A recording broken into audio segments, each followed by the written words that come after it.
Welcome to America's Heartland, Bethany, Oklahoma, OKC's doorstep for this National Collegiate Rugby Women's Semifinal between the hometown Southern Nazarene Crimson Storm and the BYU Cougars. Hi, I'm Matt McCarthy, and I am excited to be here with you via NCR TV. We got some great rugby coming up. We're going to take a break, and we'll be back with our lineups after this.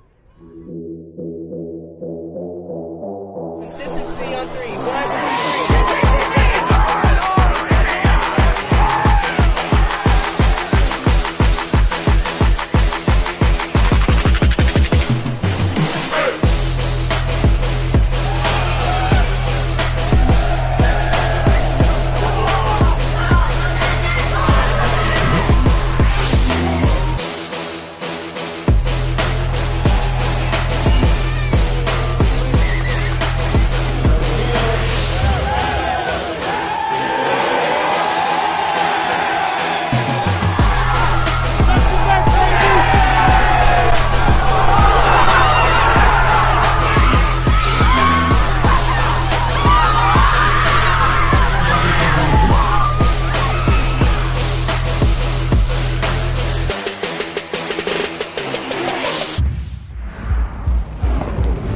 In a sport of power and precision, you need a powerful and precise camera. Analyze your game.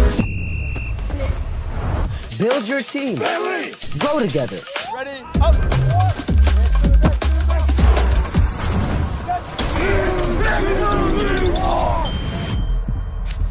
Video captures moments.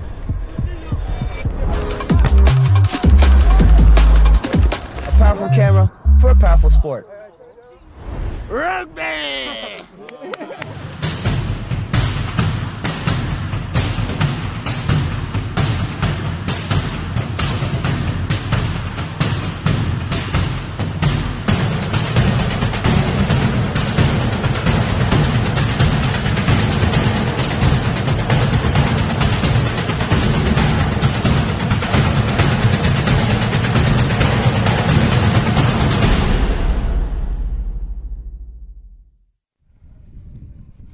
All right, ladies and gentlemen, for the out-of-town Brigham Young Cougars, you've got some real firepower in that pack, including Calissa Brooks, who's going to be looking to make a lot of carries.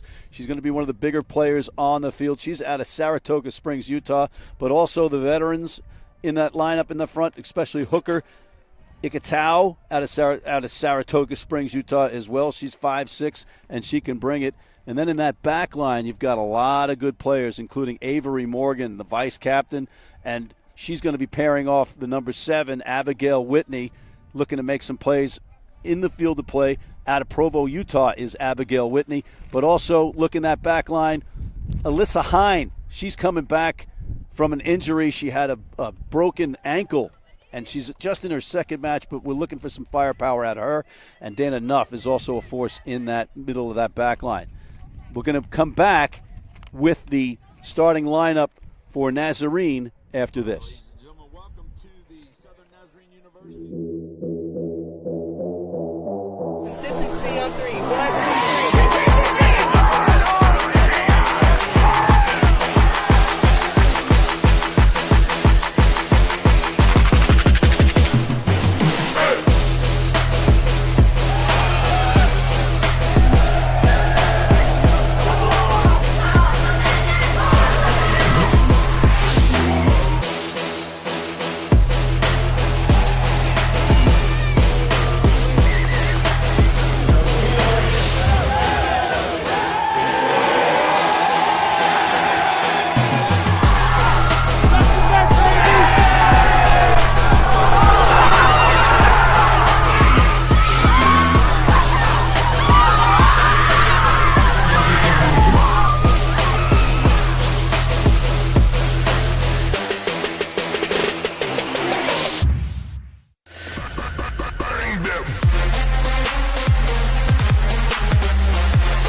we're back, and let's take a look at the hometown Southern Nazarene University's lineup. Up front, you've got some experience, and they have a higher rugby IQ on paper than do the Brigham Young Cougars. You've got Paula Sau up front. She's at the loose head position. She's an NCR 2024-2025 All-American, as is Lauren Anderson, the hooker. She's also an NCR 24-25 All-American, which is a key component going against this younger BYU pack. You've also got Alyssa Lavalu out of American Fork, Utah, the number 5. She could be a force in this. And then in the back line, if you look at the captain, Chloe Tarango, she's a grad student, but she's at the number 9 position, and that's a key for them as well because you've got experience there, along with another grad student at fly half, Ireland Jeffrey. As we get underway, the kick does not go the required 10 meters, so there's our first whistle from our head referee, Jeff Noe, and it's going to be a scrum down opted by BYU. It's a spectacular day here. The sun is out. The wind is seemingly died down a bit. Again, I'm Matt McCarthy, and I'll be talking sporadically or on occasion with our producer/field correspondent, Eric. And Eric, what do you think of this weather so far? Oh, man, I mean, for this time of year, you don't know what to expect, but it is awesome weather. That's the voice of Eric Sharam, handling double duties, wearing a couple of different caps, maybe like 10 of them to get this match underway, as the Cougars press into Southern Nazarene territory, but it's a penalty against BYU, and it'll be our first penalty awarded to Southern Nazarene. They're in the, I beg your pardon, to BYU. Southern Nazarene in the black, BYU in the powder blue. And we have powder blue skies and a second penalty, this one for not rolling away. So suddenly, on the front foot, or with some forward progress, Southern Brigham Young. Coach Jared Whippy and co traveling down. He was talking about the lack of rugby IQ. They showed it early, but then they just had one of those plays where youthful exuberance, you hold the ball on the ground. You can't hold the ball on the ground in rugby. You get tackled, you got to present it to your team or let go of the ball. Here's a big bruising run. That's Lavu letting everybody know she's in the game. But it's stolen by BYU, and the Cougars quickly take the ball back. A lot of black jerseys on the tackle there. You like to see that line speed, and it's a turnover in contact. But it'll be a knock-on advantage. Oh, but it's knock-on, no advantage, and it's a knock-on against Southern Nazarene. And it'll be a scrum down to Brigham Young. You know, these teams have a bit of a history. And this is a rematch from last October when BYU traveled to Bethany and defeated the Crimson Storm 38-19 in a friendly. And I think you were here for that one, weren't you, Eric? Wow, yeah. I mean, it's just, you got some instant history there. And there's the tap and the put in by Heather Sayaki, the grad student. And it's a whistle. No, he's going to have him do it again.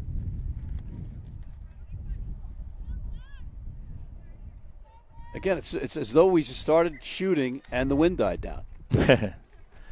You know, in Oklahoma, they always say, if you don't like Oklahoma weather, just wait a minute. So you're going to get that. But, you know, it could be cold, nasty, rainy. This is great for November weather. It's probably one of the better falls that we've seen. It is great. And we have some sheets handed to us by our trusted BYU bench player. And there's going to be a whistle and a penalty again against Southern Nazarene. And here comes BYU. Oh, dropped the pass. Unlucky with some momentum perhaps, but that's gone. And it'll be a scrum down as we have a player down. And the scrum down will be to Southern Nazarene. And I think that's Sau on the ground. We'll check that. Field is in really good condition, too. I mean, you consider, you know, when you play on it as often as you do, and, you know, weather, you know, because it's natural grass, not had a lot of rain, and they're tending to the young lady now. You know, you bring up the field. I literally, when I go to a pitch, first thing I did was I touched the grass here, and it looks like it might be dry on camera, right? But that is soft, and it feels great. It's like it's almost like it gives you a spongy kind of reaction. It's really great pitch for rugby. I wish I was out there playing because some of the old injuries I have come from crappy fields. Well, I guess I got to ask, how long have you been a player and played, and tell us a little bit about that background if we are unfamiliar. I know you're calling the matches, but maybe some of your background. Well, you know, Eric, it's an awkward question for me to ask because if I say I played, I'd have teammates that argued that no, I didn't. Or if you call that playing, that would be, you know, a disgrace to the game of rugby. But I've been at it a while. I've had the fortune of playing through active year college and then actively with the New York Rugby, the New York Rugby Club out of New York City, and then transitioning into Old Boys, which is over 35 rugby. Okay. But we still do the same trash talking and finger pointing and talking about how good we were. Well, I think that always goes to, I guess, a sport. Yeah. And I got hooked on the game, so I do it for a living. I will say this, too. What surprises me in the get-go, I've watched enough of SNU that they have fast starts, and they usually score pretty quick. So just at a bird's eye, and we are literally in a crow's nest bird's eye view, we are. I would say that this is pretty defensively, you know, evenly matched right now in this match right away. So it's not like sometimes you get a runaway, you start fast, you score fast, and right now it's been kind of stymied right there. And it looks like they've got the young lady up, and she'll be attended to. And, you know, rugby being as physical as it is, and I know as safe as they try to get this, you're still very physical. I mean, there's no shoulder pads and helmets, and, you know, that's why they have to hit in the way they do and tackle the way they do. But we call it cheek to cheek. Okay. I put my cheek to your lower cheek, and that's the safest way to tackle. And that's what our officials are really looking for, really, too. Not only the rules, but the safety of the game. And, Eric, you can hear the round of applause. And she's going to stay in. She's staying, you know, a little tape, little tape, and you can rub some dirt on it because this isn't field turf. That's true. Right? So you rub some dirt on it, you get a little tape, you're a prop, you get right back in there. And that is good news. The bad news is she got a little bit dinged up, but the good news is she's staying in that game, and that's a big plus for the Crimson Storm, who are in black, have the ball, and out of the back of that comes Tarango. Tarango looking for a connection. Jeffrey. Ooh. There's a big hit there. That's a knock-on, lost in contact. So the tackle produced a fumble, which is an American sports term, right? We call it a knock-on because you knock the ball onto the ground, and the referee can play an advantage to see if the other team gets any advantage, but they didn't in that instance, so he blew the whistle, and now it will be a scrum down, so it's a turnover awarded to Brigham Young. So I'm saying, again, uncharacteristic of what I've seen SNU do. They like to try to get out in space and use their speed, try to score, and right now we're scoreless. I have a feeling that we're going to see some scoring in bunches today because the conditions are perfect, the pitch is perfect. There's a good pass. Looking back inside. Here come the Cougars on the outside. Nice run. And a whistle, but a good run by Reagan Haywood. Well, you see that here on replay of how she turned that corner and then able to dish out. You know, that's what you do is just keep advancing the ball down the field. And sure enough, set up for a great opportunity. But unfortunately, they committed a penalty at the end of that. So now Southern Nazarene will have the opportunity to kick the ball downfield. Get that away. And they'll retain possession on the penalty when it's kicked out of bounds. Coming our way, you know, even though we're high up. I don't think they could get to us. No, I don't. Let's not tempt them, though. You know, I got to tell you, I was a little bit scared climbing the ladder there. It's the duties of what, you know. This is the best shot, though. You know, we're high up enough, and your request was to be elevated enough where we can really see the play, and we've got that. This is perfect. This is perfect, and it's we got the best seats in the house. And right now we're watching Southern Nazarene try to play out of their own end. They are in the black and crimson.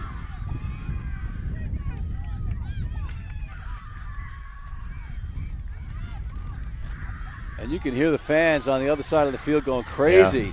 Yeah. Oh. She's trying to and I've seen her bust out of those, and hats off to BYU and their defense. So this is a penalty advantage being played right now. Like in ice hockey, you can pull the goalie and play with an extra skater. This is house money being played for Southern Nazarene, tossed into touch, so they're going to go back to the point of the initial infraction. You'll see referee Jeff Noe trotting back to where that initial infraction took place. So it'll be a penalty awarded to Southern Nazarene there. So the opportunity to make something out of the penalty prior to it officially being determined, and that's what we call playing with house money. That's not the technical term. Well, I know. It's playing the advantage. You're kind of up, yeah. I mean, you're going to take it. All right, there's Jeffrey with the kick. That goes into touch, so there'll be a line out now. I always like line outs. What is the best strategy of anchoring your pyramid up, to try to deflect that?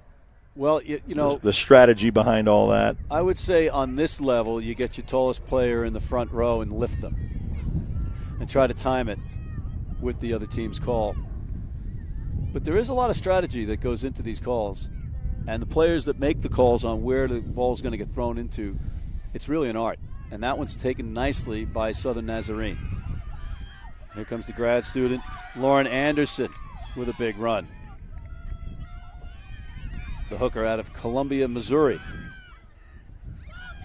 Beg your pardon, that was Indianapolis, Indiana. And now in the open, here she goes. Diving forward, lost though, and it's going to be a forward pass is the call. So you can't throw the ball forward to a teammate, and that might have been inadvertent as she was in the tackle. Yeah. Well, you see, in American football, the quarterbacks do that. They try to make something happen, and, it gets away from them. Indeed. But now it'll be a scrum down to Brigham Young, having to play in their first time in their own zone, deep in their own end. And as Coach Jared Whippy said, they're a young team. Their rugby IQ is not up there yet, and they're learning on the fly for the most part as they try to run it out. And there's a pass that doesn't go where it was intended, but it's picked up, fortunately, for Brigham Young as they continue on. And part of that rugby IQ thing is the 3 M's. Missions, moms, and marriage, because they go on 2-year missions overseas, and then might come back, and they might be married, and they might have a child. And he's got all 3 of those components in the lineup today, which is great. And on the flip side, head coach Ara Gilliland's daughter is coming back. She's playing today. But she's also a married mom, and she married the men's 8-man. It's a family affair. It's a family affair. Well, rugby is like that. It's very tight. The respect for these teams, especially when they get a conclusion, the other ones get a meal together, I've been told. So it's just kind of a hospitality, especially for the hosts. Well, the tradition in rugby, and it comes from overseas, and the game started at the school called rugby and the town called rugby. I'll quiz you on that later. Okay. I'm taking notes. The home team hosts the visiting team for food and drink after the game. Right, okay. So you beat the heck out of each other on the field. Yeah. And then you go. Say good job. Say hello. There's a kick into touch. Yes, it is. And it was from behind the 22, so it'll be a line out where it went out for SNU. Well, and you've seen enough to know, is this like what I'm pairing up to be, where I know SNU has had a lot of runaways, with their scores, and right now they would be up several scores, and we're still scoreless right here. Very defensive, I would say, from this vantage point up to this point. Yeah, and you have, on paper, this is a great matchup, and BYU has had the edge in the last 2 times that they've met. Unfortunately for BYU, they couldn't make the trip to Oklahoma the last time out, and it resulted in one of the forfeit losses. I think it was 4 forfeit losses on the season, benefiting Southern Nazarene. But the flip that's side a long, of that is, long way to travel. But when you're in the semifinals, you want to be here. Yeah, absolutely. Yep. Absolutely. The flip side of those forfeit wins for Southern Nazarene, as Coach Gilliland talked about, was the lack of game time. So you get the wins. You look better in the win column, but you don't have that play. Nice tackle. action. That's a great tackle in contact. Goes down the ball carrier, but there's a big run from Herrera. And a whistle. Number 4, and that'll be a penalty on a high tackle. You get that car seatbelt tackle, and that's no good. You got to tackle lower than that. It'll be a kick to touch on the penalty by Southern Nazarene. That's Jeffrey, Ireland Jeffrey with the kick into touch. She's a master, going for her master's in exercise science, and she's out of Georgetown, Texas. And now Lauren Anderson with the throw in, the hooker. Master's in business administration. And as I mentioned earlier, an NCR 2024-2025 All-American. And Eric, you see the wind kicking up a little bit. You can see the flag held by assistant referee Brad Dulong out of North Fort Worth or Keller, Texas, which he said nobody will know.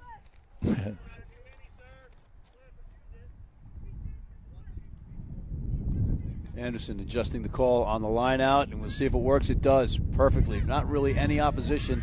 And now a driving maul, a first of the day, basically, for Southern Nazarene. Can they take this into the try zone for our first score? Who's going to cross the whitewash first? And now they're going to spin it wide. They got one more on there on the outside, and here comes number 14, Vivian Wright, still on her feet. Great effort going forward. Did she get in? I think we're going to have a conversation between the officials on this.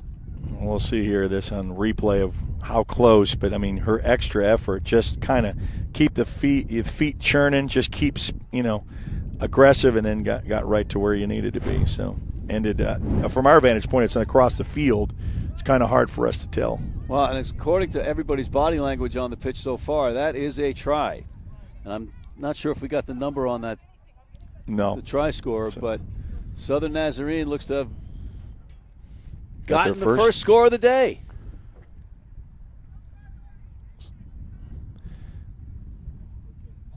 And I know that I guess they're tending to a. Oh. Is it not? They're tending to a BYU player over here. But I know you want to kind of have it in the center for the kick, but you want to get it in the sides. Boy, that's tough for the conversion. Coach wants to know. We got somebody else getting taped. Yeah. During this, but that's not the delay.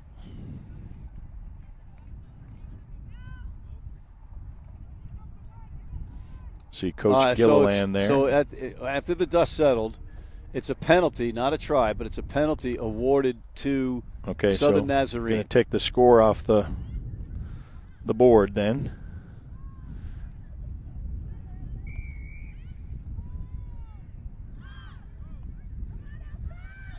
And I got to count the numbers on the field for Brigham Young because they might have had somebody sent to the sin bin, but we'll check on that in a second.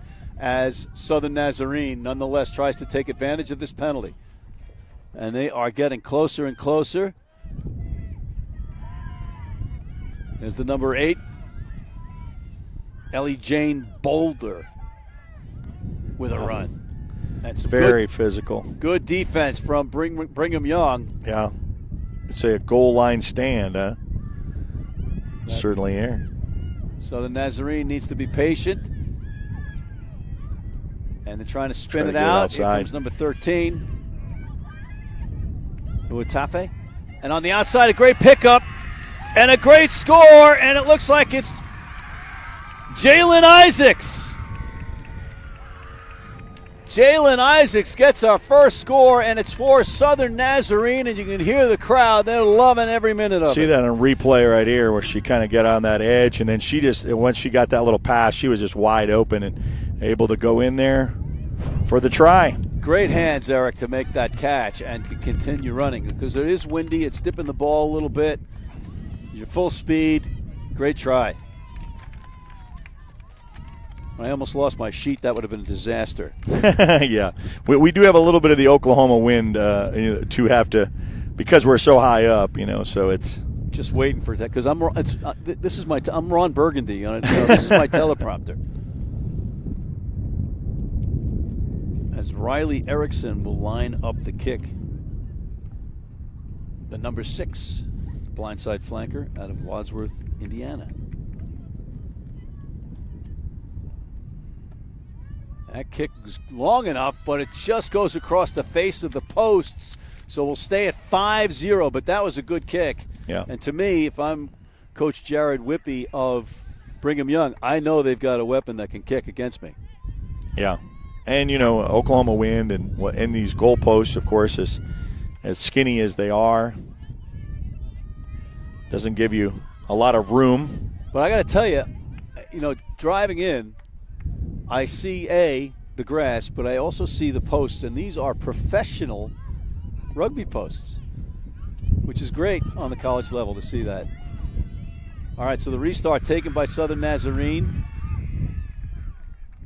And they're going to see if they can march down the field again to get their second try. But Brigham Young has got a different thought process than that. Really getting the air. There's the speed and the openness, what they want. That's what I'm so used to seeing a little bit from SNU. That's our try scorer again.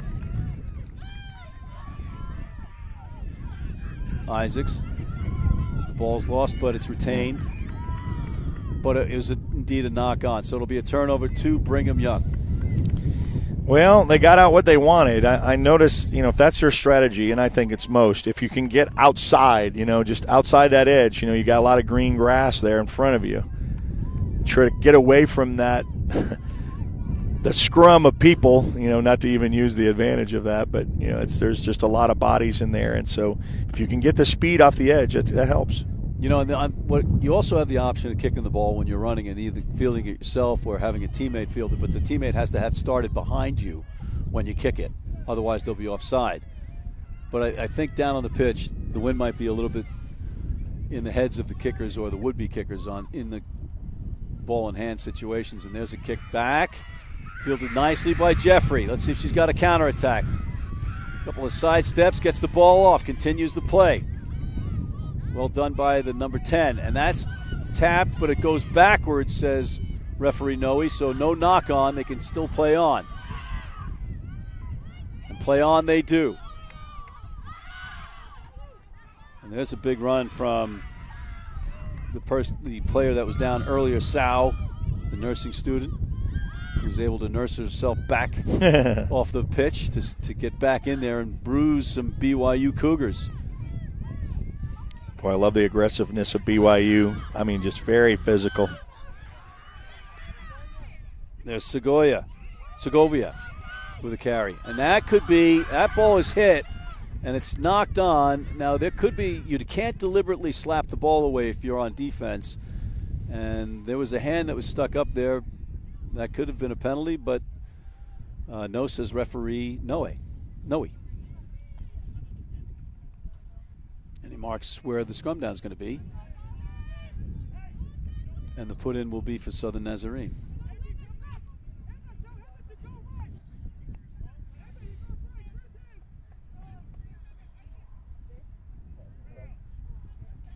Nice crowd assembling. It's early here in Oklahoma for a start for a rugby game, 10 a.m. Yeah.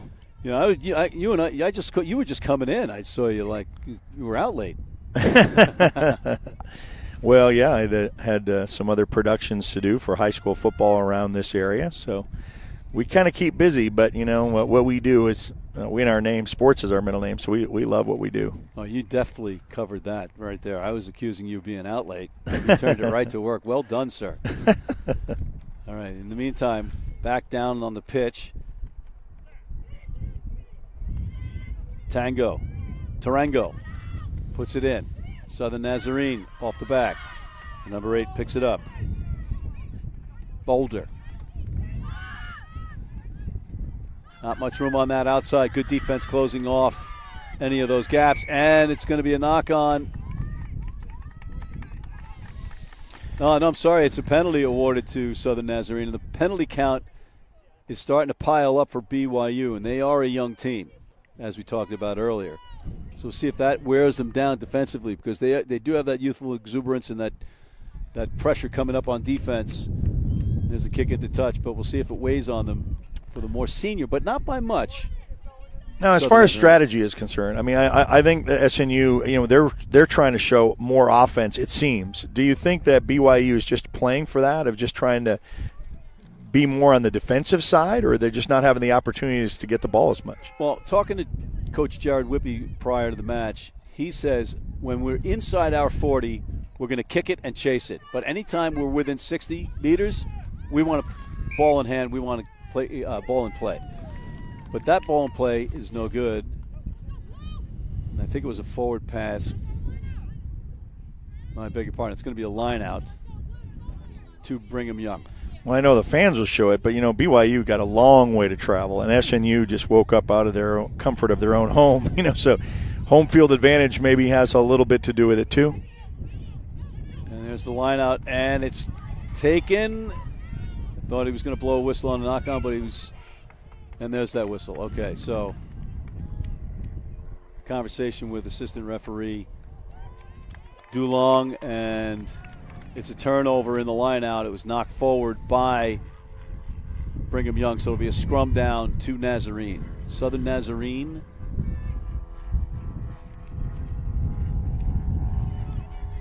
in the black and crimson. Brigham Young, the Cougars, in the powder, the various shades of blue. Which shade of blue do you like the best out of those, Eric? I think darker, is. We'll keep that noted for Christmas.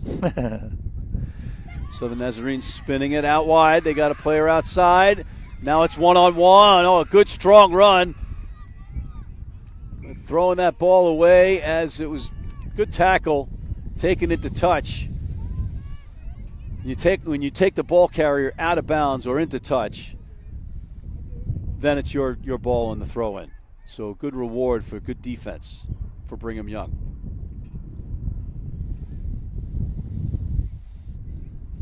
You might hear that wind in your homes when you're watching on NCR TV from your couches, which is just incredible how far we've come in rugby. Oh, I know. You can maybe comment about the growingness of the sport. I think it's really come on in this last several years. It has. It's like in the dark ages when I was a college player, there was no such thing as watching any rugby games. We had one tape from like the 1975 or 1973 All Blacks versus the Barbarians that we just watched over and over again and broke down like we would ever be at that level, which was ridiculous. But now you can watch rugby, women's rugby, men's rugby, different codes, 7s and 15s, anywhere you want. But in the meantime, here's a great run by the number 13 on the outside, going in all the way. It's going to be Talesi Uatafe with the try. And a great one at that. Open field, great moves, great running.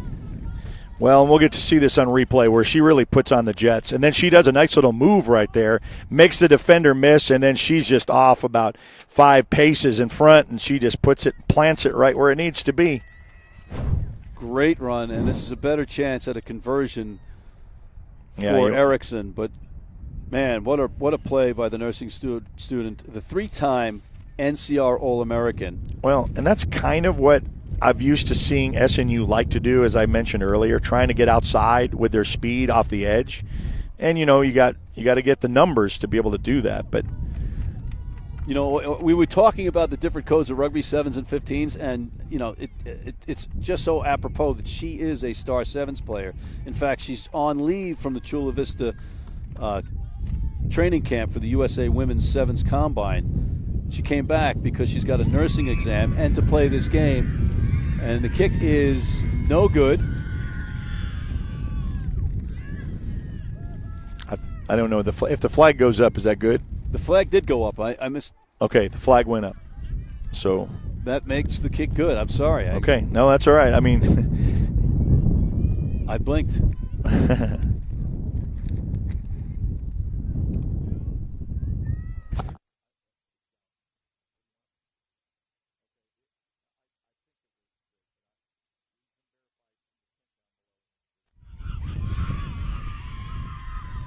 All right, off the restart, Southern Nazarene controlling it. Now see more. Okay, here's some more. There's Another what we're great talking run. about. Here she comes again, and a great open wow. field tackle. Great tackle. By Brigham Young's fullback, Brooke Thomason, out of Boise, Idaho. And now some more. Oh, they're battling up front. It's starting to heat up. I think both teams have found their feet. Yeah. And they know it's theirs to win on either side of the ball. But possession kicked away on the inside of the 50. You don't normally see that unless it's going to find the ground. But it found the receiver instead, and it's going to be a penalty for not rolling away. When you tackle somebody in rugby, Eric, you got to let them go. You got to roll away so that player can get back up into the action. All right. And the referee said you're not rolling away, and literally did it with his. So it's almost kind of like a delay. I mean, like you get people from getting up off the pile. Well, you get players that get like Oscar awarded, acting. Well, like in basketball, they call it a flop. Yeah. You know what I mean? So, okay, I'm going to stage this a little bit. Yeah, I get you. But on the ground, you act like you're trying to get up without getting up. I got and you. Like I got flailing your hands in the air to the referee, saying that you're innocent when you're just more and more guilty. Anytime you're trying to make contact with a referee, 99% of the time you're guilty of something. Well, yeah, that's.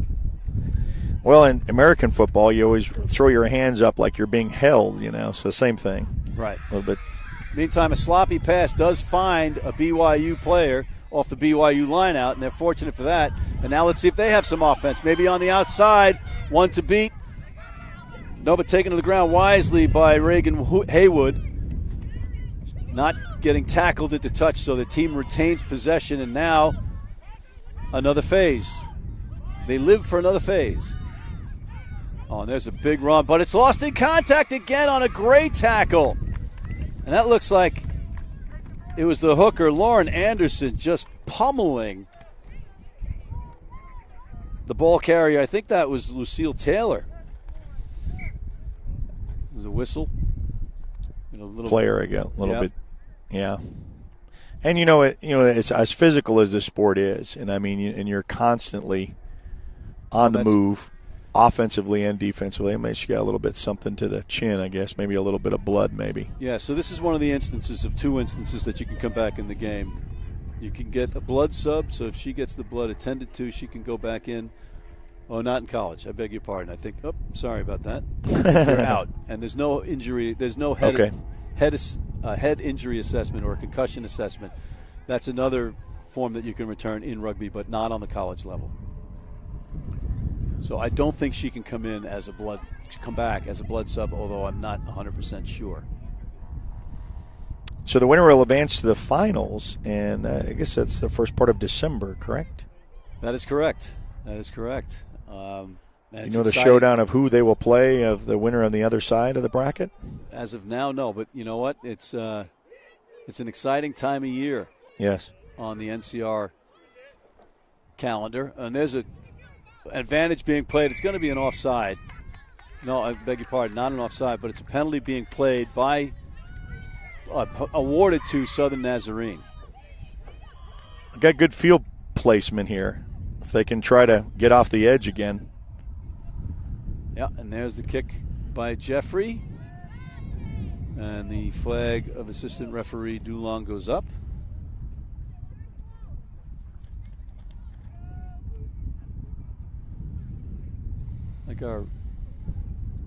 He's in the pink jersey, whereas your other two referees, you got Maggie Fenn out of Tulsa, Oklahoma. She's on the far side of from where we are. She's in the what do you call that? Lime neon green yellow. As is our head referee. The line out taken by Southern Nazarene. Oh, nice give and go from the centers, and here comes Uatafe again. She's looking for another try, but a great set of skill from Uatafe and Mataeli, the number 12 and 13 for Southern Nazarene, and I would look for them to start impacting their will more in this match as we go on, because they have had some success. They're starting to play confidently now. But Brigham Young is not going away. They're not going off quietly into the night. There's a sea of blue jerseys coming up defensively, and they've stolen the ball back. Oh, way to catch that ball. That was a tough pass to handle, and it's still in the possession of BYU. They're trying to stay in bounds. Tough run by Ashley Tyrell out of Provo, Utah. Well done to keep the ball alive for her team playing out of their end.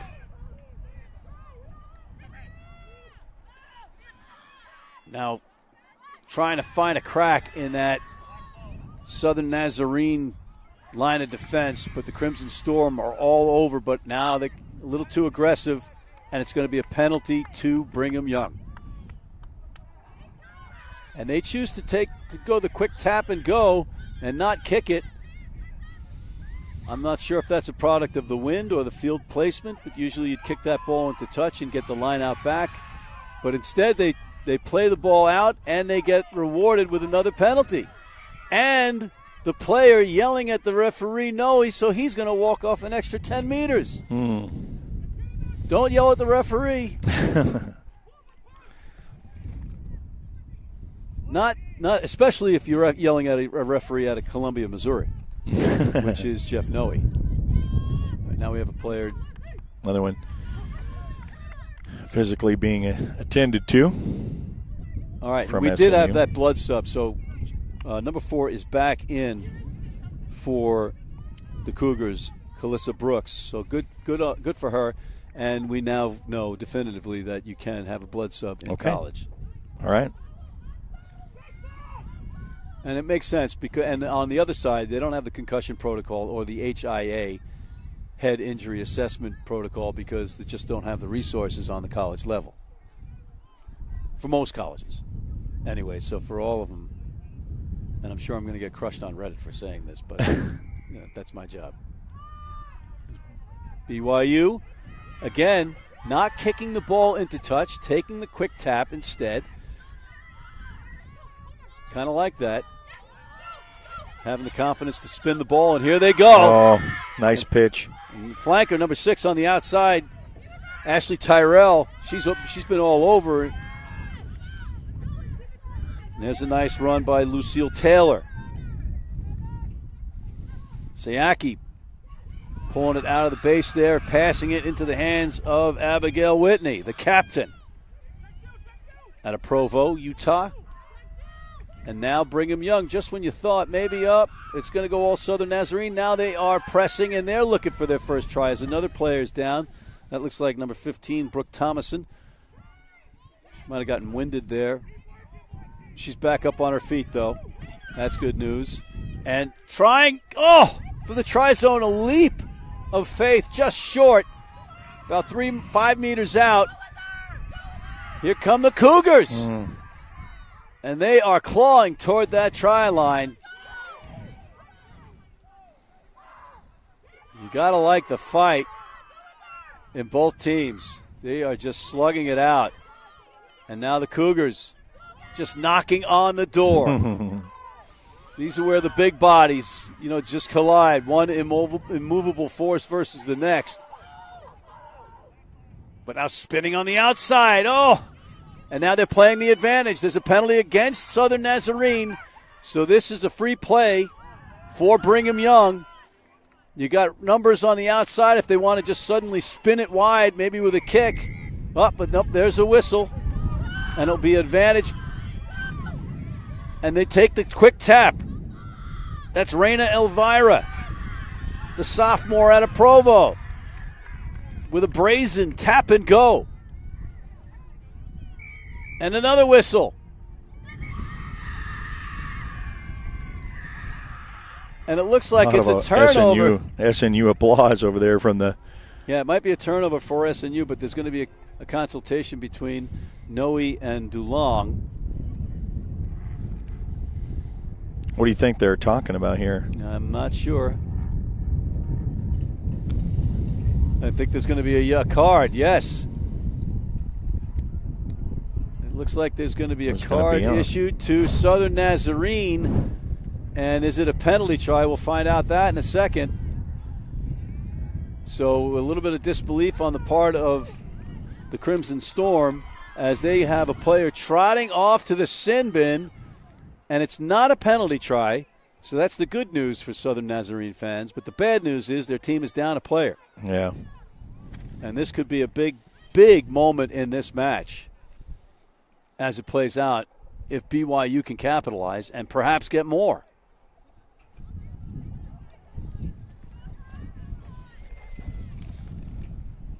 All right.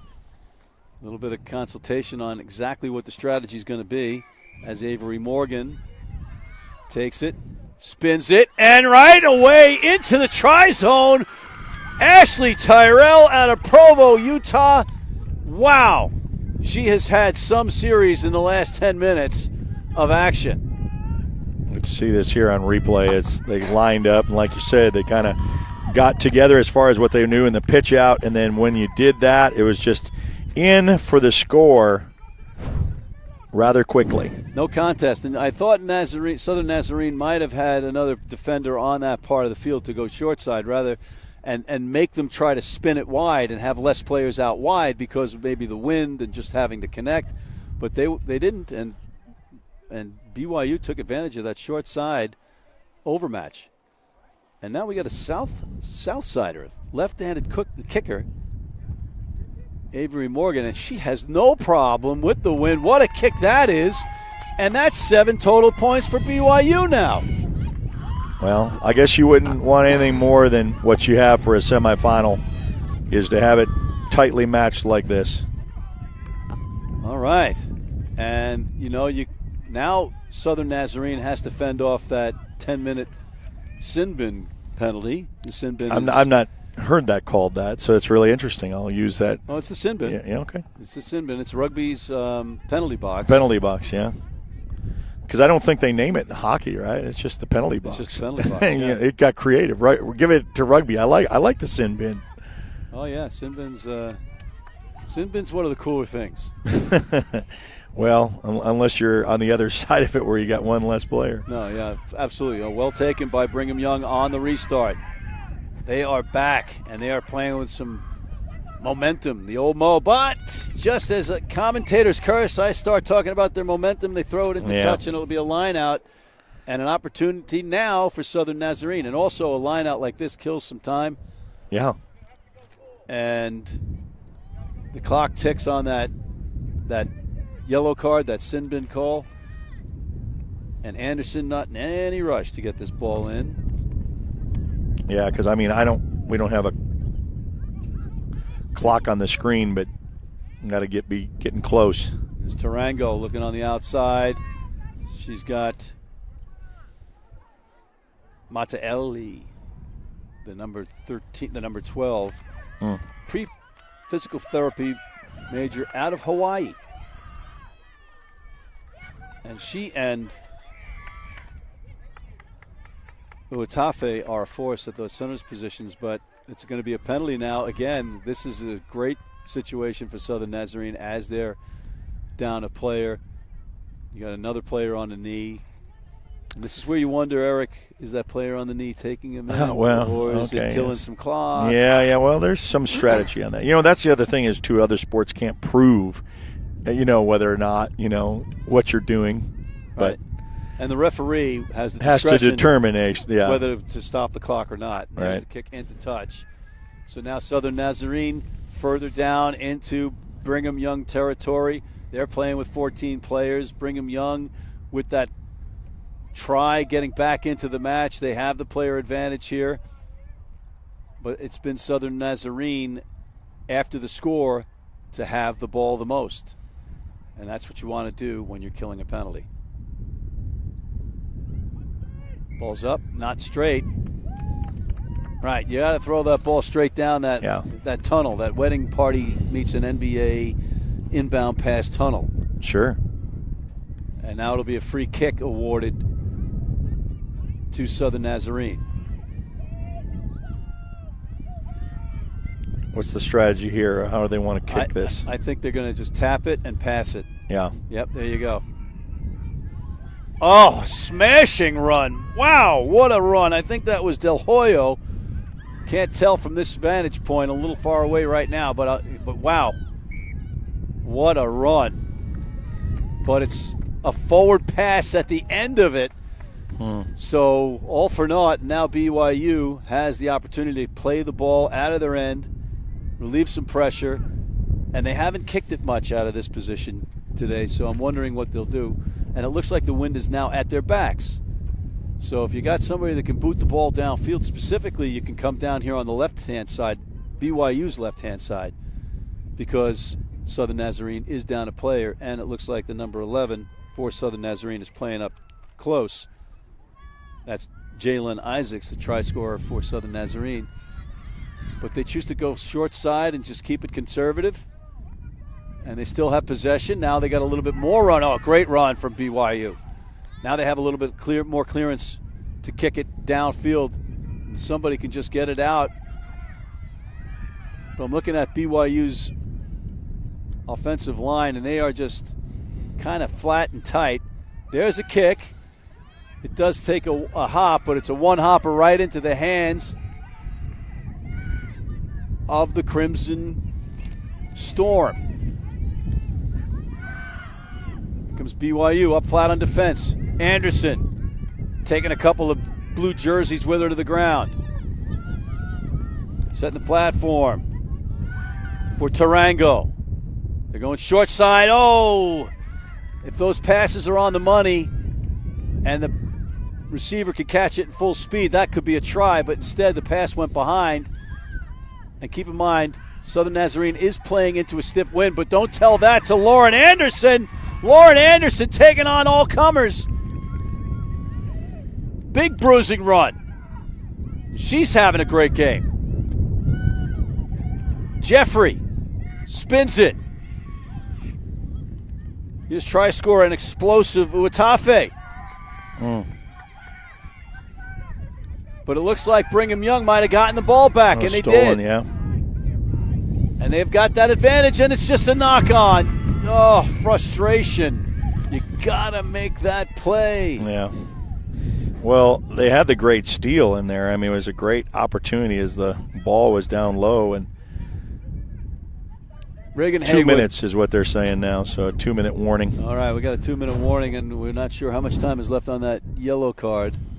But Reagan Haywood's going to be kicking herself for not catching well, but that one. hats off to BYU to really defensively you get a turnover when they were knocking on the door for SNU to try. But then they turned it over. They turned it right back over. Yeah. That'll give Jared Whippy gray hair before before it's time. All right, out of the back, spinning it. Tafe with a long pass. And it makes the runners go back just for that second, just that beat of having to go back to get the pass rather than catch it on the fly in it's going stride. to disrupt the rhythm. Yeah, you want to catch it in stride, but we're going to go back to a point. This was an advantage being played or a penalty, and I think maybe it's going to go against BYU. We'll see here. Consultation, maybe a warning from Noe to Brigham Young and a penalty. Yeah, it's a warning for coming in from the side. Well, and with the time, too, a sense of urgency for SNU to try to get a score before the end of the half. There's the kick into touch. So I believe that was you got called from coming in from the side. So when there's a pile up or at a breakdown, right, you can't come in from midway on it. You have to come in through the back, or we call it through the gate, as we say. And one of the players came in from the side to get involved, and you can't do that. All right, Anderson, who's had a great game, throws it in. The Crimson Storm, down a player, just trying to muck it up and kill as much clock as possible and maybe get a penalty in the process, and that's exactly what happens. What's the penalty here? So they're pulling down that pile. You can't pull down the pile of bodies. And it'll be a penalty awarded. Now, they go for posts here? Are you a gambling man? Do you kick to the corner and then try to get the try, or do you take the 3 points? I'd say that's why I'm up here and and they're down there. Yep. Well, they give it to Lauren Anderson, which is always good, well spent money or a good bet. And they're just willing to just see if they can earn another penalty and just gradually get toward that try line.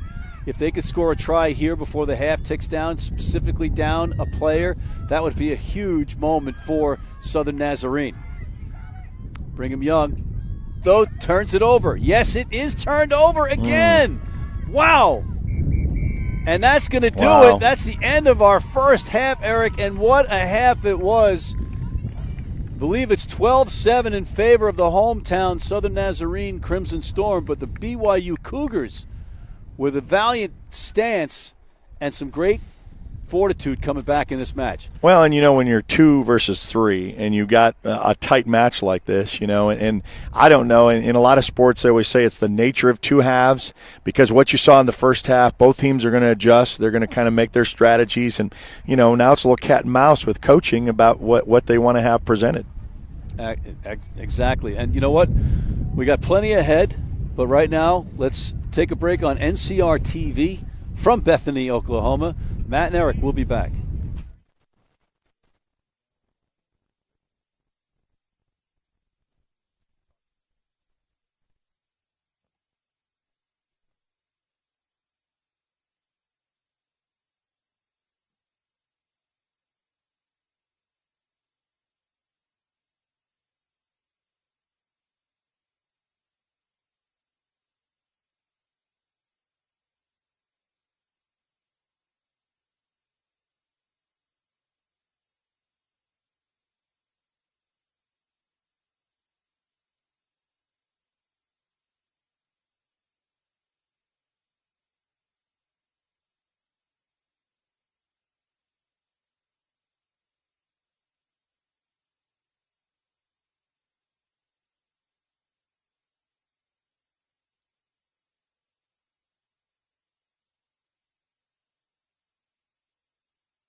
We are back and underway as Jeffrey gets us restarted in this 12-7 lead and a forceful driving, dominant tackle by SNU, Southern Nazarene University, in the black and red. Brigham Young,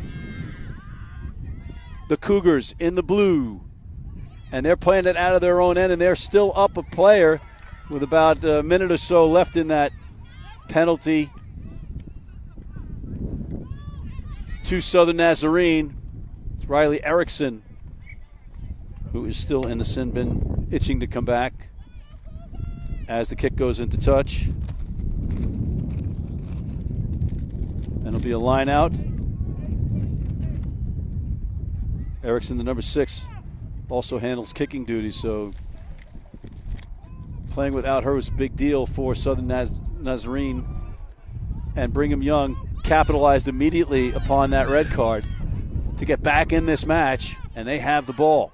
But a good counter ruck from Southern Nazarene. No advantage being played on the original knock advantage that was called. So we'll go back to where the initial knock on or dropped ball was by Southern Nazarene, and they successfully now have killed off the penalty as Erickson returns. So teams are at full strength, but they did pay the price for that trip to the sin bin for being naughty and allowed a try, a converted try by Brigham Young. So it's 12-7.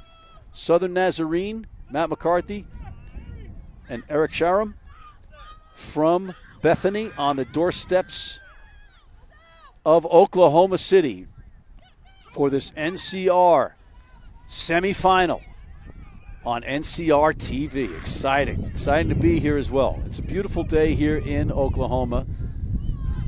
Nice sunshine, and now look it into the open, but no run support. That's a problem, but it gets there finally. Just nobody to pass to, so wisely taken to the turf. And the turf is great. It's real grass. I was on it. It looks dry on camera. It ain't. It's like a sponge. It's beautiful to play on. I was doing grass angels on it earlier. Now the ball's being spun outside. Here's a nice run by Ashley Tyrell, the junior from Provo. Spinning into contact. And a good carry by Calissa Brooks. And a penalty against Lauren Anderson of Southern Nazarene. And despite being exhausted, Brigham Young charging down a third consecutive penalty. So watch it now. The next one might result in a card or worse. Could be a penalty try called. Here's Del Hoyo. Siaki digs it out to the back. Referee warning, get back to Southern Nazarene. Oh, what a dominant tackle. That looks like Herrera, and it's going to be a penalty in reverse fortunes. Oh, man, a high tackle against Brigham Young. Southern Nazarene dodges a bullet deep in their own territory, and they have possession.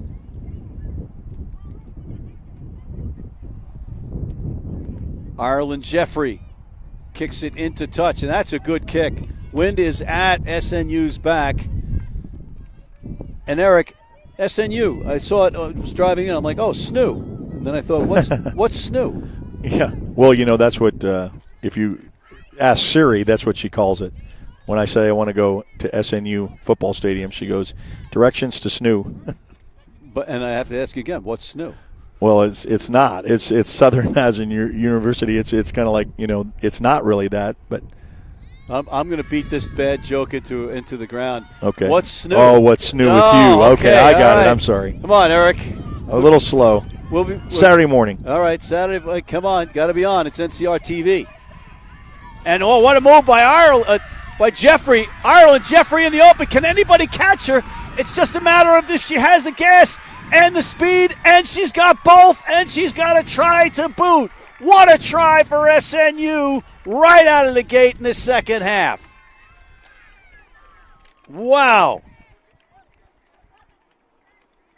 Got a replay here of when she really puts on the jets. Yeah, that opening just evolved organically, and she exploded the Masters in Exercise Science from Georgetown, Texas, putting her stamp on this match. Now Erickson just sizing up the wind and the conditions as she places the ball on the tee for the conversion.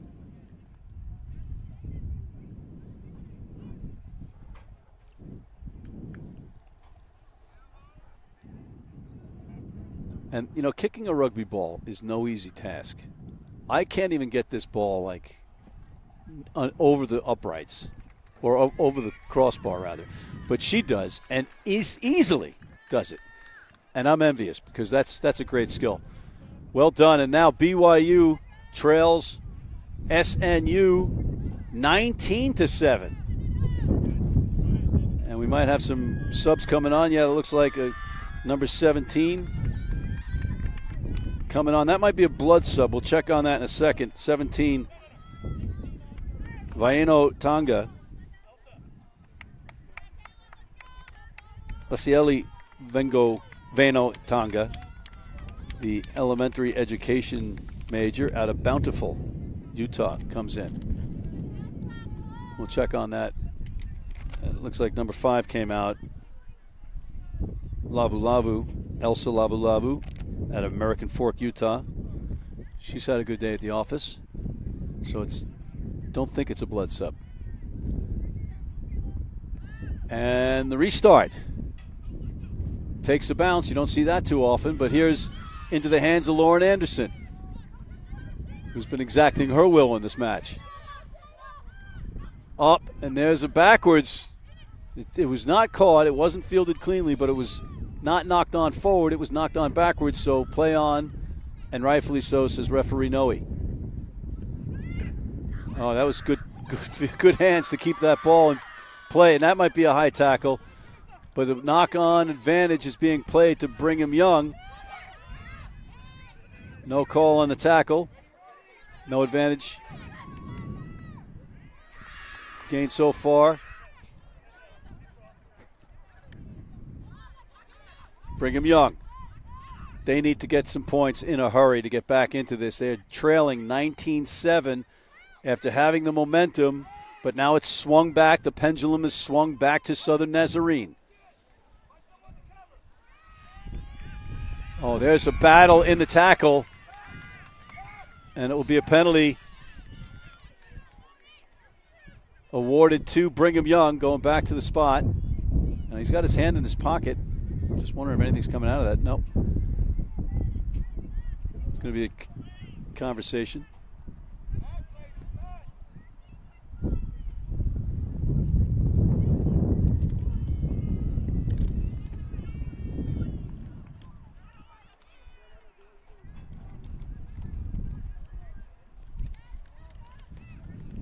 Oh, and it is indeed a yellow card. Oh, boy, no wrapping on the tackle. And that is a big call and a big moment in this match as number 8 comes out for SNU. That's going to be Ellie Jane Boulder, and in comes number 16 for BYU, Alana King,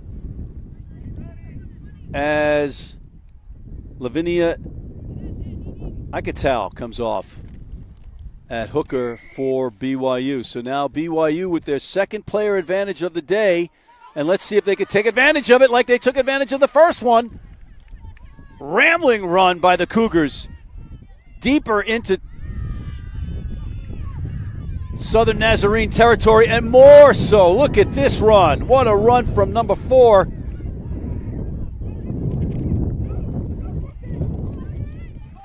And Brigham Young looking to get right back in this match. Again, courtesy of a yellow card. They have the numbers on the outside.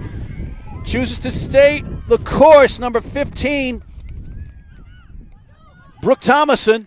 And now on the outside again. Inching forward toward that try line. Get another try, says their coach, Jared Whippy. And it's just so close. They're knocking on the door.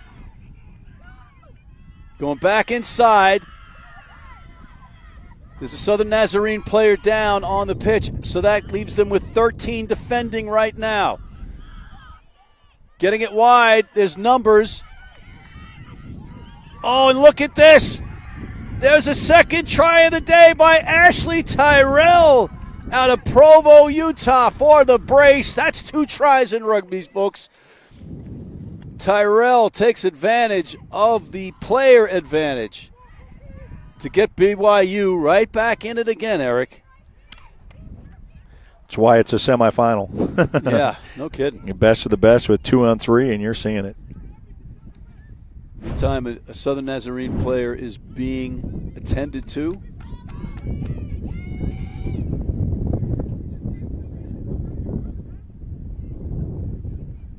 as Avery Morgan lines up the conversion attempt. So right now it's 19-12. She's going to try to make it 19-14. It's just some physicality on both sides of the ball that you know. Oh, and the conversion is good. So we've got a 5-point match. Southern Nazarene on top, 19-15, but they're down a player and they have one being attended to on the pitch as well. And at the same time, it's time for that. It's that time of the match where the bodies are starting to take the toll. You see a Brigham young player being attended to, a little tape on the ankle or the lower foot, and back up on her feet and getting some applause. But I don't think she's going to stay in as the Southern Nazarene player. But I was wrong earlier, so we're going to see how this plays out.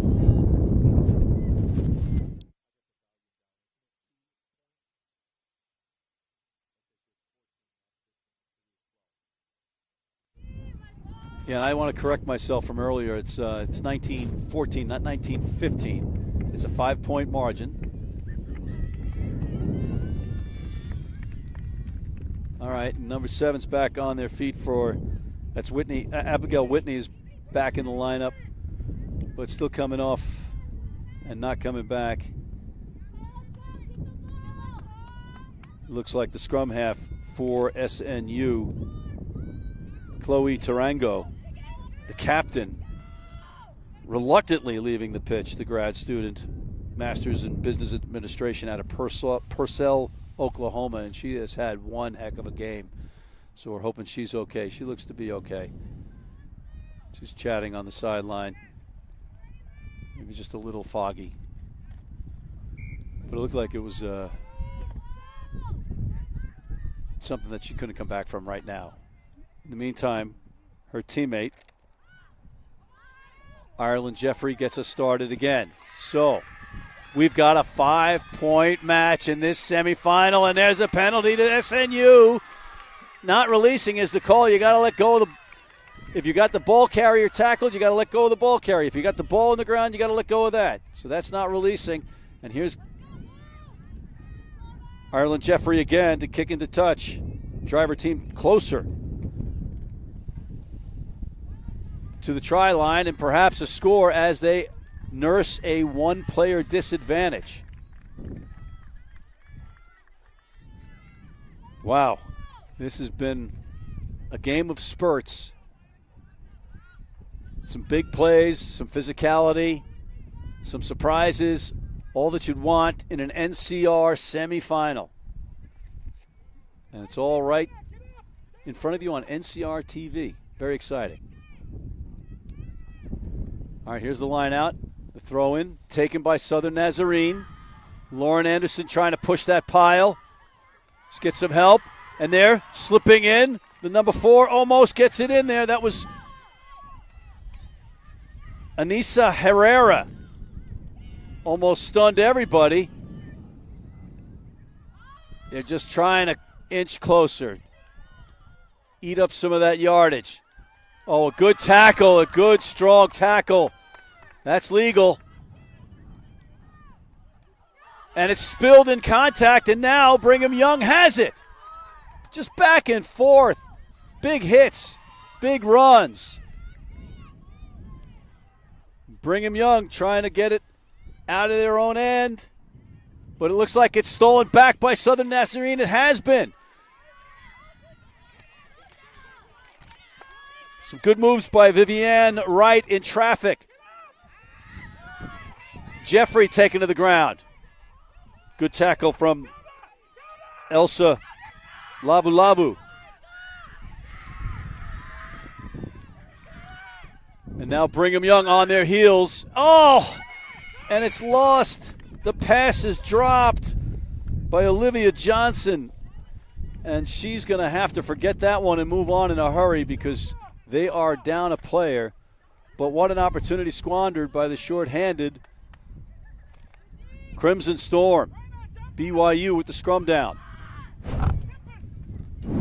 Wow. So they're inside the 22 with a scrum down. They've got the wind in their faces, do the Cougars. I can feel it on my back up here in the booth. Or the perch. It's not really a booth. But off the back of the scrum. Here come the Cougars, bouncing off one would-be tackler. Staying on her feet. Looks like Ella Ebby. And again, the Cougars, they don't back down. They just keep coming. Good tackle by Herrera, who's having a great match. Oh, it spilled in contact. It was a tough pass to handle to begin with the line speed on the defense. So really no chance to catch that one. And it'll be a knock-on. And Southern Nazarene rewarded for their quick defense with a penalty. Or knock-on and a scrum down. Just the back and forth in this second half has been really great. Two teams that know they can win it and move on or go home. You don't want this to end your season. You want to play on. And this has been an evenly contested match so far. But the two penalties to Southern Nazarene lingering, looming. Will they be a deterrent? Or will they be a determining factor in the outcome? On the outside now, it's number 11 for SNU, Jalen Isaacs. But it's stolen back along the touchline. Oh, tiptoed along the touchline, but it made contact. Unfortunate for Katie Gormley, the senior out of Saratoga Springs, Utah. Just did get like a pinky toe on that touchline, but it was the right call by assistant referee DuLong. So it'll be a line out. Lauren Anderson looking to throw it in. Her shoelaces are untied on both feet. I mean, I think we could take a moment to let her tie her shoes. The heck with it, she says. She's throwing the ball in. And it's not thrown in straight, and it's knocked on by BYU, but it's just going to be a straight knock-on call, and likely because it was uncontested in the line-out. If you choose not to jump up and contest the line-out, if the throw doesn't go in straight, the referee has the option of not calling the ball not being in straight. And that was the case there, and then it was knocked on by BYU. So scrum down to Southern Nazarene, and this will be a put in by the new scrum half, Maddie Metier.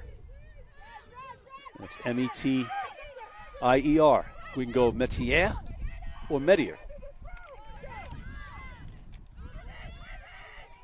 Now Southern Nazarene, again, they have a player in the sin bin trying to kill that off. And they're driving down the pitch, driving.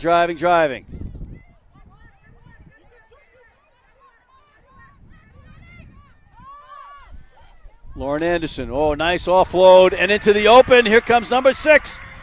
This is Riley Erickson looking to a great tip tackle at the last minute by BYU. What a tackle, what a play. She's still down after making that tackle, but Riley Erickson had it. And now on the outside, Ireland Jeffrey with up the try on the outside for Southern Nazarene. And that'll make it 24-14.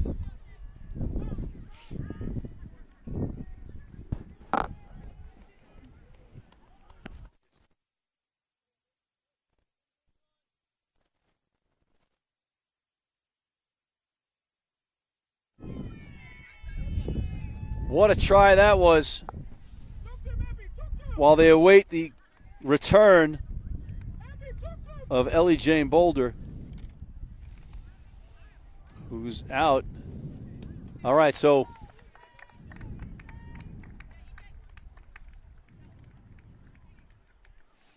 a couple of things that the referee is relaying to Boulder as she trots onto the pitch, that the team is being warned to not hit the opposing players when they don't have the ball.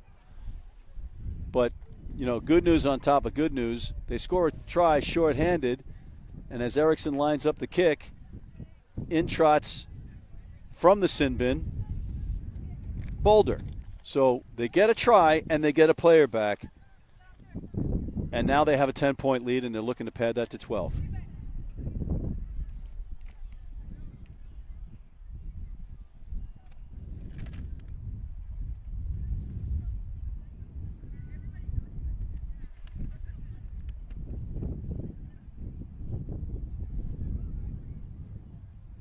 The kick is up, and it is no good, but another good effort by Riley Erickson from the tee out of Wadsworth, Indiana. Business Administration Management major. And we got about 21 minutes left in this match unofficially, folks. And we are far from done. It's a 10-point margin. And BYU has shown they have absolutely zero quit. They just keep coming back. And on trots, Avery Disbrow, the first-year student out of Boise, Idaho, coming in the 20th minute, basically, to some applause.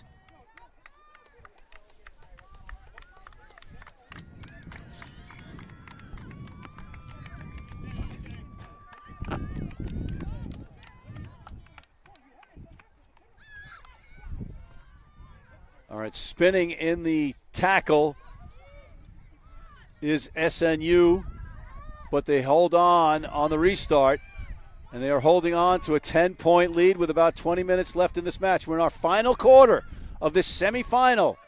National Collegiate Rugby on NCR TV, and we've had some TV highlight plays, and this could be another one. Here comes the 7-star, who's on leave from the Sevens camp for Team USA. That's going to be Telesi Uatafe out of Euless, Texas. And she's, again, on leave for a nursing exam from Chula Vista, where they're training for the Dubai and Cape Town Sevens with USA. And she just showed all of that skill, which makes her one of the top players. And she has had some match today defensively and offensively. Again, that's her second try that Erickson will line up and try to convert. But that could be the nail in the coffin try against this young BYU team. It's another 5 points. So that'll make it a 15-point margin, maybe a 17-point margin from the sure-footed Erickson. A couple more substitutions coming on. Number 23 coming in for Brigham Young, Melina Karotin, and number 20 for Southern Nazarene,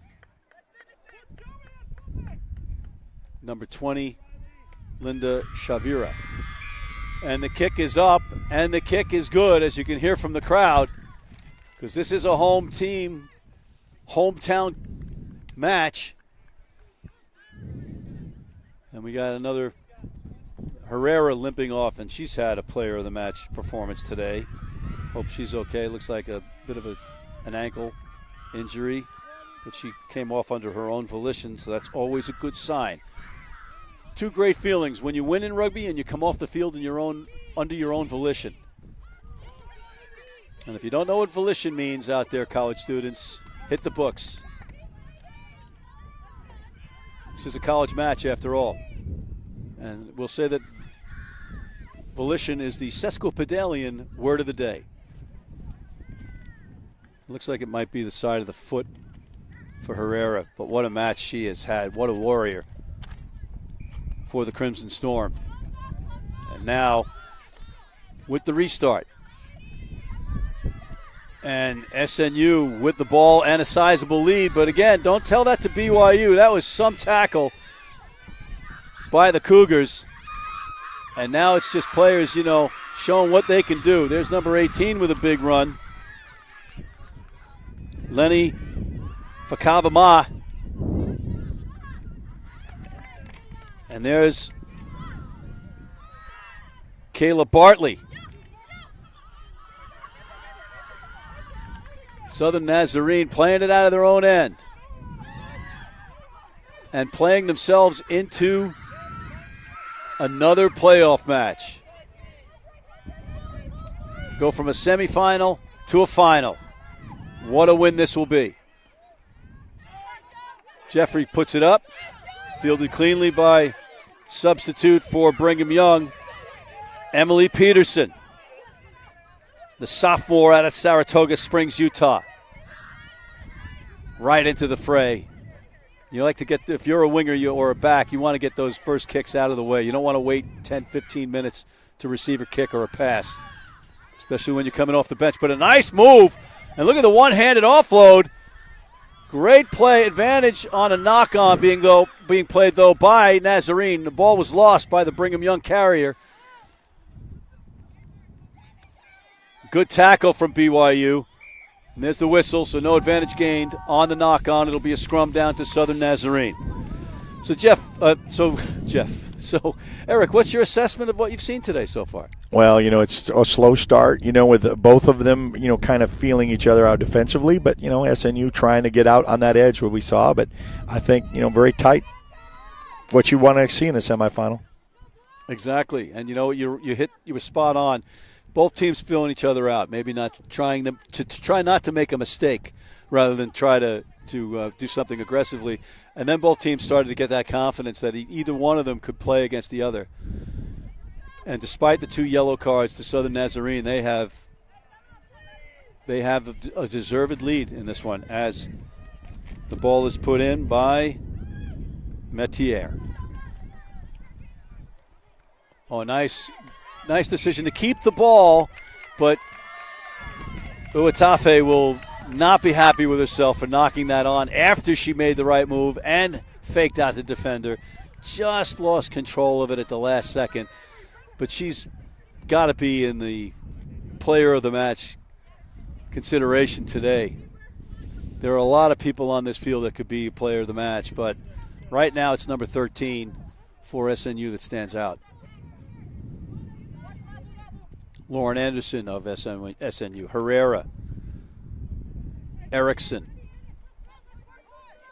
Typically when you get a yellow card, you kind of take yourself out of the player of the match consideration. Here's the tap in by BYU.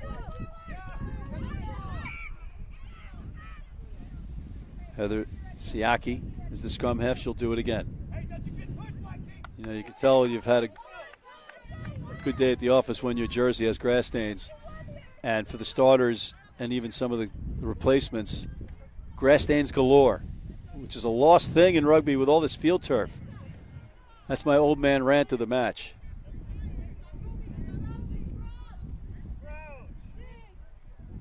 And I just want to say now that our referee staff has done a remarkable, impeccable job of calling this match, controlling this match, not being too quick with a whistle and letting them play. But in the meantime, letting them play has number 13 in the open, Alyssa Hine, back from that broken ankle injury. And she's got her team right under the posts. Right under the posts and into the try zone. Yes! Try awarded! What a try it was. The hard yards done by Alyssa Hine.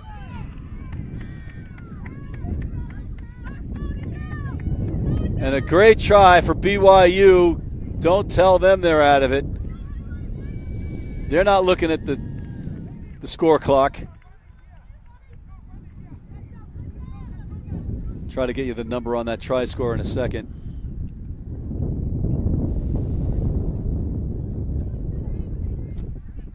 it looks like it was number 12, Dana Neff, the sophomore, with that try, and a good try, set up by her counterpart, Alyssa Hine, and the conversion is good. So hold on to your hats. We still have some time. And we have a 31-21 match. It's a 10-point match. 12 and a half minutes. What do you think, Eric? Well, we said back and forth, and you got to credit BYU. They just, even with that last score, and then you take it, you scored and you get the ball back and see if they can add to it. 10 points, not too far to come from behind at all. I got a scenario for you. BYU marches down. They kick a penalty goal for 3 points to get them within 7. They get the ball back. They march down. They score. They convert it. They tie it up. And we go into extra time. You're not wanting this day to end. Look at this. Yeah. The ball doesn't go 10 meters off the restart. And that is a crucial error by SNU. And now BYU will have the ball basically at midfield. And they've got the momentum in their behalf. The wacky world of rugby. I'm smelling OT. I'm smelling extra time. Do we get extra? Sure. Yeah? Yeah. Okay. Then we definitely Well, you've time. come a long way to make sure this happens. So. Which reminds me, the gentleman behind the desk when I was checking in last night, I got in about 11 p.m. from New York. He says, "Oh, you've come a long way." He goes, "About a 3-hour drive, a 3-day drive." I said, "Well, I flew." And he goes, "Oh." It's the only way to travel. I don't know if the assumption was to drive all the way from New York, but okay, another great series, great passes and handling, and that's going to be a penalty against BYU. You can't leave your feet, but actually the penalty was holding the ball on the ground. I thought it was going to be one of the reinforcements leaving their feet, jumping into the ruck, but instead it doesn't matter. It's a penalty, and it's awarded to Southern Nazarene. So for now, the momentum switch is turned off or dimmed slightly for BYU as Ireland Jeffrey, who's also had a player of the match performance, kicks it into touch.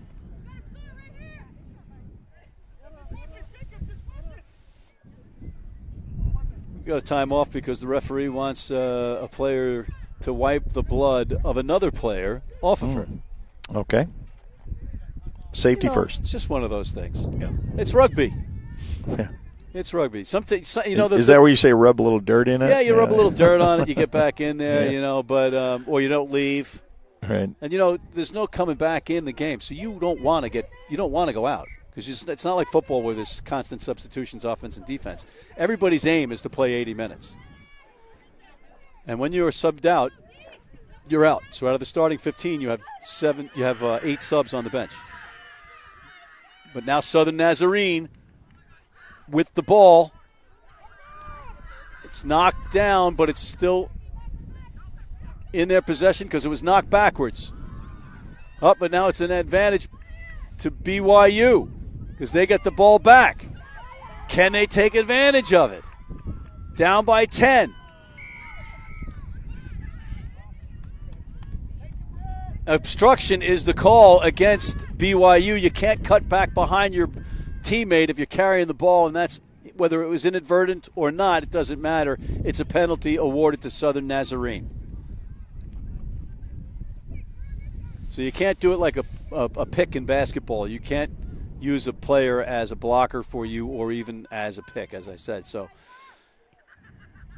Ireland Jeffrey with the kick into touch, and it does go into touch, so it'll be a line out deep in BYU territory. So now, with about 9 minutes left, I'm guessing at that, BYU is hard pressed. They have to make a stop here.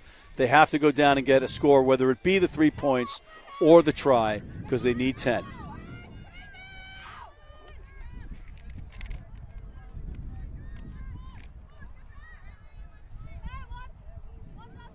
And Eric, I miss this real turf, grass stains, mud on the uniforms, that we have with field turf these days.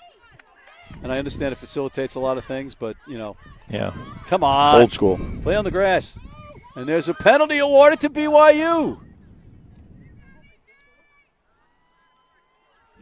Oh, I beg your pardon. It's a penalty against BYU. His arm was pointed up toward them, but instead it's a penalty, a yellow card to BYU. So that is crucial for them, devastating, as they will be down a player while they're down 10 points. And really, if you are SNU, if you're Southern Nazarene, you want to put that ball up here on a penalty kick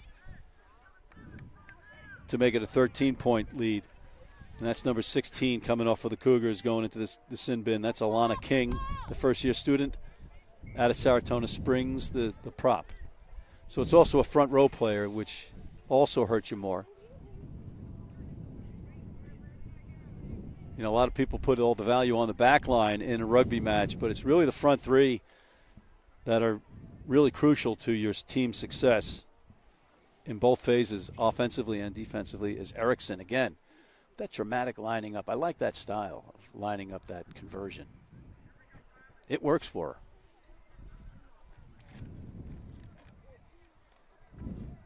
And the kick is up. And the flags go up, and the kick is good, and that's a big one. 3 points added to the total for SNU, and now it's a 13-point match. So now Brigham Young needs 2 converted tries. They need 7 and 7. In American law, they need 2 touchdowns and the extra points in what? 7-8 minutes? And time is out as we collect our breaths.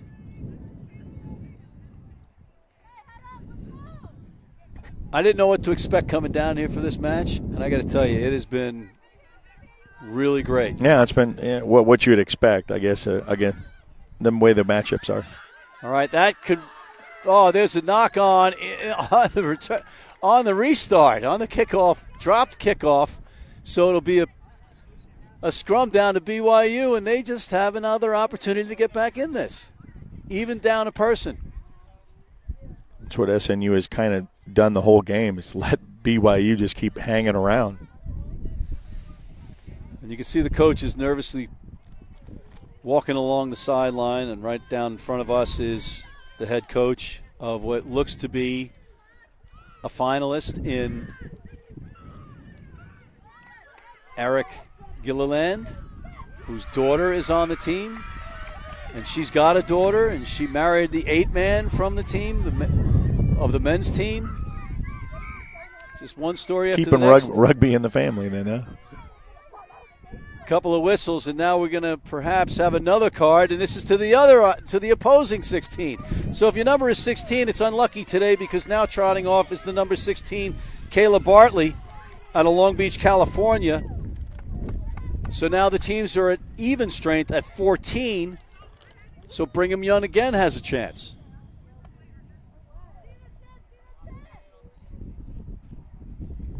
And they're trying to figure out what they're going to do here.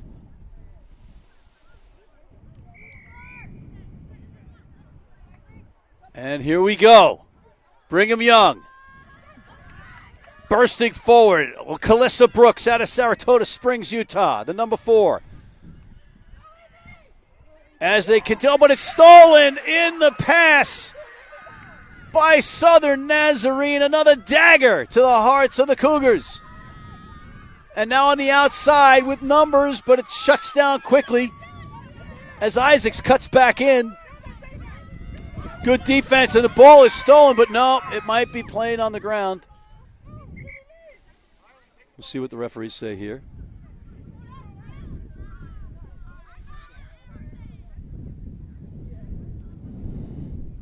Got a conversation. I think what might have happened here is the tackler, number 14, Katie Gormley, made the great tackle, but then she kind of picked the ball up when it was on the ground.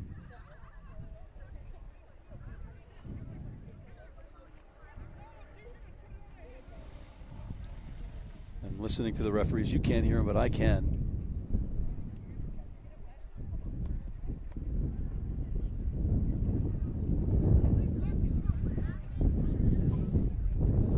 So I could be completely off base. We'll see what the It's going to be a scrum all right, so we're going to play it. It's a scrum blue, so it wasn't a knock-on. It was ultimately a knock-on by Southern Nazarene. They knocked the ball onto the ground. They knocked it forward. They fumbled it forward. So that's ultimately what the call was. And they're calling it an inadvertent whistle. I beg your pardon. Now it's even further translated for us. Inadvertent whistle on the part of the referees. So some honesty and some transparency. And it came at the point where BYU had an advantage. So they didn't say that number 14, Katie Gormley, had stolen the ball incorrectly off the ground.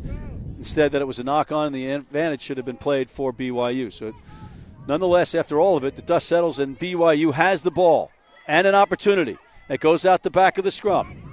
Now it's into the back line.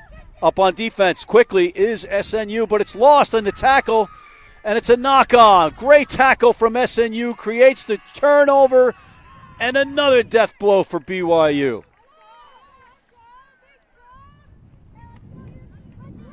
Referee asking the players to keep their composure because there might have been some heated language. But, it's soccer is a gentleman's sport played by hooligans, and rugby is a hooligan sport played by gentlemen and gentle ladies. Gentlewomen. Gentle people. And it's going to be a free kick, though, in the meantime to SNU, and they can just take their time. This is where you ask questions. Once the whistle's on, I'm sorry, sir, what was that? Yeah. I'm sorry. Could you? Oh, you the want strategy of milking the clock. Where is the mark? Where did you put? Where do I start? Milk the clock. Ireland Jeffrey got that backwards. Handled the ball with a toe and a hand, kept it, but now it hops. Well, one hopper into the hands of Emily Peterson. Emily Peterson, the first-year student. I beg your pardon, sophomore. And we're coming back to the original mark. That was a penalty being played. Penalty advantage being played. So it's going to be a choice to BYU. So, again, they didn't gain anything out of that, and actually it cost them in the cost of time, which they don't have. So if you're going to do something off a penalty advantage, you better do something spectacular, especially when you have no time on the clock left.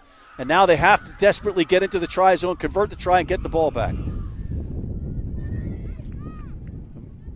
We're ticking down. It's got to be under 5 minutes in this match. On the outside, who's it? BYU so close to getting another try. Wow. And there's a whistle.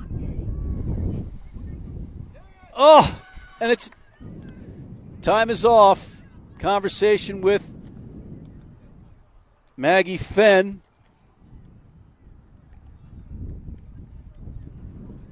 I'm wondering if the black player was playing it on the ground. Did SNU play it on the ground deliberately?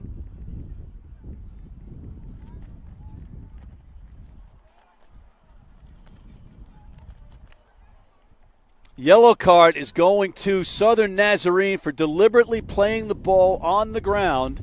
So now they'll have another player in the sin bin. And it's not a penalty try because it would have been a ruck and it would have been slowed down. So it wouldn't have been an automatic try for that player had that Southern Nazarene player not played the ball on the ground. But in the meantime, trotting off into the sin bin, it looks like number 22, Ella Segovia, who happens to be the coach's daughter. I'm sorry, that's number 23, Hannah Davis, out of Montgomery, Texas. The Global Studies junior is now in the sin bin.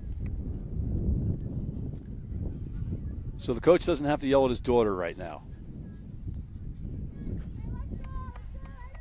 All right, so here's a big moment. Now up a player. And let's see what BYU can do. They have the player advantage. And it's a penalty try awarded, or just a try. Let's see, but nonetheless, it's a try. If it's a penalty, it's not a penalty try. because it would have been automatically converted. So they have to convert this. This is a crucial kick here. They have to convert this to get within 7. Then they get the restart back. And then they got to score another 7 to send us into extra time. OT. And I know you're lobbying for that, Eric.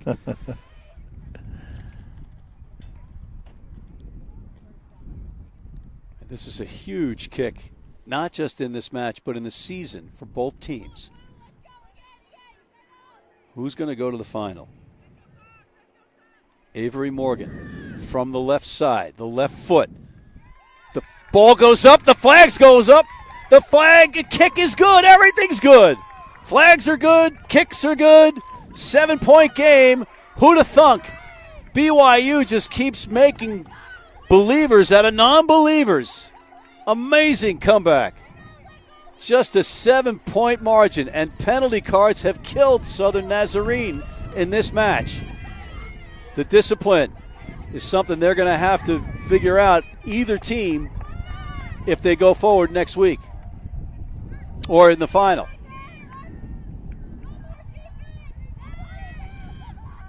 Here we go.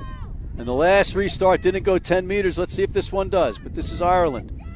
Ireland, Jeffrey. No doubt about that one going 10 meters. And now it's fielded and not fielded. Looking into the sun. The ball bounces in and out of the hands of a BYU player. And here come the Storm, but it's going back. No, there was a knock-on at the end of that, but there was a knock-on prior, knock-on advantage being played by SNU, and more time just clicking off the clock.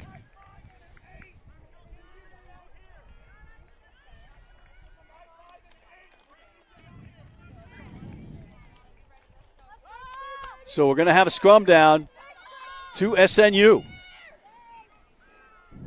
And they're not in any rush to put this ball in. They just want to kill that clock and nurse that 7-point lead. Or maybe throw the book out the window and try to get another try. Because that's what college players do. They don't listen to logic and reason. And here we go. They're going to spin the ball. They're going out wide. And they have out wide the right player going against backs is number 8, Ellie Jane Boulder. One of the tougher, bigger players on the pitch. And there's a pass that inadvertently goes backwards, but play on because it went backwards. Monteelli with the carry. She takes it to the ground. Again, time just winding down. And Brigham Young needs that ball back. And again, right in the thick of things is Boulder. She's out of Aldershot, UK, the only player from overseas on the rosters for either team today. Ball trickles back. Referee is being yelled at by the Brigham Young sideline. What the heck was that? Screaming that there should have been a call on that, but no call was made. And look at this number 17. There's a mismatch. But up for the fight, always game. Ashley Tyrell taking on the bigger player. And it's a knock-on in contact. And a little shove after, and that might, oh boy. That's going to do it. What a way to finish an exciting, exhilarating semifinal here in Bethany, Oklahoma. SNU Southern Nazarenes Crimson Gold makes the hometown fans happy with an unbelievable win over Brigham Young's Cougars. What a final. The time literally just ran out on the Cougars. They had the call for them, but it was a knock-on, not a penalty. You can't end a match on a penalty, but you can end it on a knock-on, and then there was some shenanigans after that. I'm not sure if that weighed in. I think it may have. Yeah, hold on.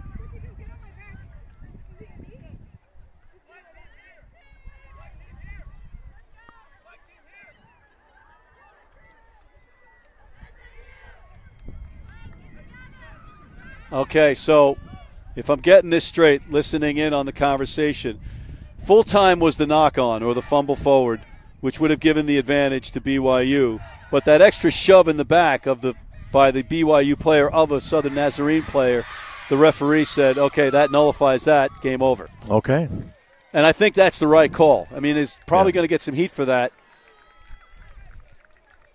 Both hands But come what a- together but what a- congratulating. But, yeah. yeah, what is a finish? And, I think you mentioned this earlier, is SNU let BYU just hang around. And, that's a dangerous. You have a team hang around, all of a sudden they come back. And I know you were wanting for extra, and it came really close to doing that, Well, living up to a semifinal matchup where, everything's laid out, the season is on the line, and, you want to go to the finals. yeah.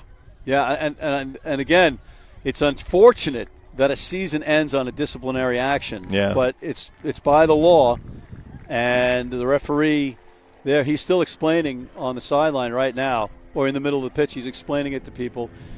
And this is a professorial moment, too. It's a learning moment. It is college rugby, after all, right? And the referees have a slippery slope, and there's a gray line, but I think he has done a masterful job today, Jeff Noe and his crew of Brad DeLong and Maggie Fenn, in calling this match. They didn't stand out as being interfering in the match or the flow of play. They let the players play. There was some discipline. There was some yellow cards, sure, and that's a tough way to end a season, but it's the correct call. And on that note, we have a winner, and that is Southern Nazarene. And what a setting. And before we go, I just wanted to get your final thoughts, Eric. Well, I mean, it's a lot of work that's put on, in this, and I know BYU had to travel a lot, and they had to give up some forfeits of not, but they came here last year and got it done and got the win. So SNU kind of repays the favor back, and that's a lot of hard work. And both these young ladies, all of these young ladies did a great job. Very physical. We saw a lot of people go down and have to be treated, but it was a great, and the weather was perfect for fall November weather in Oklahoma, where it could be anything but nice. It was great. Yeah, and I got to tell you, the wind didn't affect our perch as much as I thought. I thought we were going to be wobbling back and forth here. Well, once you stay still, you're pretty good. How high are we? I think, would you want it 15 feet up? I think. So next time I say that, I didn't don't measure listen it. to me. No, okay. Well, no, I think this was a good advantage point, though. For the viewers, they got everything that was worth there. And there's a little bit of presentation there going on to the finals, and those girls are pumped. They are pumped. They got that. They should be. Oh, what a match. What a match. Heartbreak on the side of BYU, euphoria on the side of SNU, but both teams worthy of advancing, but only one can, as cliched as that sounds. And on that note, I want to thank you, sir, for making this No problem. a very pleasurable experience. I want to thank everybody at NCR TV, and thank you for tuning in. Make sure you keep tuning in, folks. We can bring you more and more if you do. Matt McCarthy signing off from Bethany, Oklahoma for NCR TV. We'll see you next week.